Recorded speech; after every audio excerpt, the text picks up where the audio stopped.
मृत्यु। मृत्यु के बारे में परंपरागत ज्ञान की धरोहर विरासत बड़ी महान है। शरीर पंच महाभूतों से निर्मित होता है, और जब मृत्यु होती है तो पंच महाभूतों में शरीर विसर्जित होता है। अग्नि, जल, पृथ्वी, आप, वरुण, इसमें शरीर विसर्जित होता है और आत्मा अमर होती है, ऐसी एक धारणा रही। ऋग्वेद में मृत्यु की देवता यम को कहा है, और अकाल मृत्यु न आए इसके लिए ईश्वर की स्तुतियां और प्रार्थनाएं और स्तोत्र है। अथर्ववेद में मृत्यु के 101 प्रकार बताए गए हैं। भगवत गीता में मृत्यु के बारे में तो बहुत अच्छा वर्णन है। भगवत गीता में मृत्यु का स्वागत किया है और मृत्यु को सहजता से स्वीकार करने को कहा है। जिस तरह से हम पुराने वस्त्र त्यागते हैं, उस तरह से आत्मा पुराना शरीर, जीर्ण शरीर त्याग देता है और मृत्यु आती है शरीर को, देह को। परंतु आत्मा अमर है, आत्मा न मिटती है न मिटाई जाती है। ऐसा भगवत गीता का संदेश है। योग विशिष्ट संहिता में भी मृत्यु को मित्र कहा है, क्योंकि मृत्यु के बाद हमेशा के लिए दुख, दर्द, यातनाएं, चिंताएं खत्म होती है और आत्मा मुक्त होता है। मृत्यु के बाद एक तरह का जीर्ण शरीर छूट जाता है और द्वैत दुख दूर होते हैं, ऐसा योग विशिष्ट संहिता में कहा है। मृत्यु के प्रकार इस तरह से किए गए कि पहला जो मृत्यु था वो तो अकाल मृत्यु, यानी अचानक आने वाला। युद्ध हो, आत्महत्या हो, अपघात हो या अचानक बीमारी हो, इससे अकाल मृत्यु, समय के पहले आने वाला मृत्यु, अकाल मृत्यु।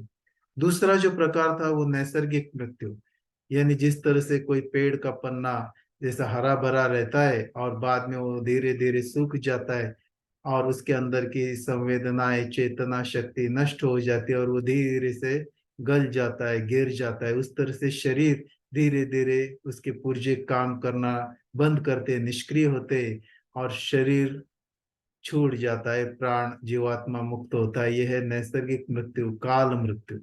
और तीसरा जो प्रकार था वो दैवी मृत्यु अर्थात समाधि मृत्यु, जो पुण्यात्मा है, धर्मात्मा है, सिद्धात्मा है लेती है, ऐसी मान्यता थी। तो जल समाधि, भूमि समाधि, अग्नि समाधि, ऐसे कई सारे प्रकार समाधि के बनाए गए थे। इस तरह से मृत्यु दैवी मृत्यु माना जाता है। महामृत्युंजय जैसे मंत्र भी बने कि जो अकाल मृत्यु को दूर ढकेले, उसको दूर रखे। अध्यात्म और योग की तो अलग ही मान्यता है।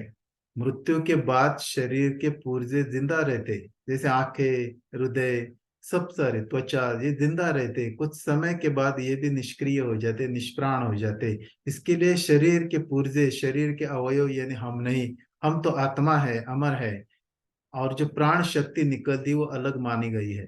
रस रत्न समुच्चय, ये आयुर्वेद का ग्रंथ है जो दुर्मिल है, जो अभी मिलता नहीं। उसमें कहा है कि ये जीवन ऊर्जा को वापस बुलाया जा सकता है शरीर में और वापस जिंदा किया जा सकता है। उसके सारे कुछ उदाहरण भी दिए गए हैं। इसके बारे में और खोज होनी चाहिए। उपनिषदों में भी यही भूमिका है। दीर्घायु रहने के लिए बहुत सारे प्रयोग करते थे, जैसे मिताहार, जो शरीर की हिंसा न करे, जिसमें तले हुए मसालेदार वसना के पदार्थ ना हो, ऐसा पवित्र शुद्ध सत्वाहार मिताहार करे। जठराग्नि को हमेशा प्रदीप्त रखे और मर्दन करे, तेल से मर्दन करे। विशिष्ट वनस्पतियों का सेवन करे, कायाकल्प विधि करे। ऐसे विभिन्न मृत्यु से बचने के लिए, दीर्घायु के लिए प्रकार बताए गए। मृत्यु जब होता है तो नींद की तरह होता है, चिर निद्रा कहा है उसे। धीरे धीरे श्वास क्षीण क्षीण होती है और वो रुक जाती है। हाथ पैर ठंडे हो जाते, बिल्कुल ही संवेदना चेतना निकल जाती है, और जिस तरह से दीर्घ निद्रा होती है उस तरह से मृत्यु में हम समा जाते हैं। हर रोज रात को हम इसका अनुभव करते हैं। इसका ऐसा भी वर्णन किया गया है। मोक्ष की भी कल्पना है। कौन से स्थान पे, कौन से समय पे मृत्यु होता है, उसके ऊपर मोक्ष कैसा मिलता है, इसका वर्णन विभिन्न संहिताओं में मिलता है। आयुर्वेद या बुद्ध संहिताओं में शरीर के 5 कोश बताए गए, अन्नमय, प्राणमय, विज्ञानमय और मनोमय और आनंदमय। ऐसे अन्नमय कोश यानी बाहर का शरीर, उसके अंदर प्राणमय शरीर, उसके अंदर मनोमय शरीर, विज्ञानमय, और अंत में आनंदमय शरीर। धीरे धीरे एक दूसरे में पिघलते जाते हैं और वो खत्म हो जाते हैं और मृत्यु आती है, ऐसी मान्यता है उसमें।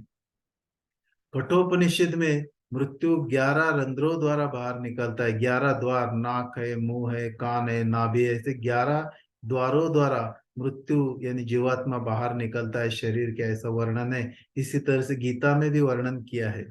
और मृत्यु के बाद आत्मा के प्रवास का भी विभिन्न संहिताओं में वर्णन है। देखो, मृत्यु की साधना भी बताई गई, जैसे शवासन करे, शवासन से धीरे धीरे मृत्यु की साधना होती है। और मृत्यु कैसे स्वीकार करे, इसकी भी साधना होती है। मृत्यु के समय हमेशा पवित्र मंगल भाव रखे और ईश्वर का, इष्ट देवता का स्मरण करे, ओम का नाम जप करे, श्वास से सो और हम ऐसा ध्वनि निकलता है तो स्वाभाविक ही ओम का स्मरण करे। ऐसा मृत्यु की साधना के बारे में कहा गया है।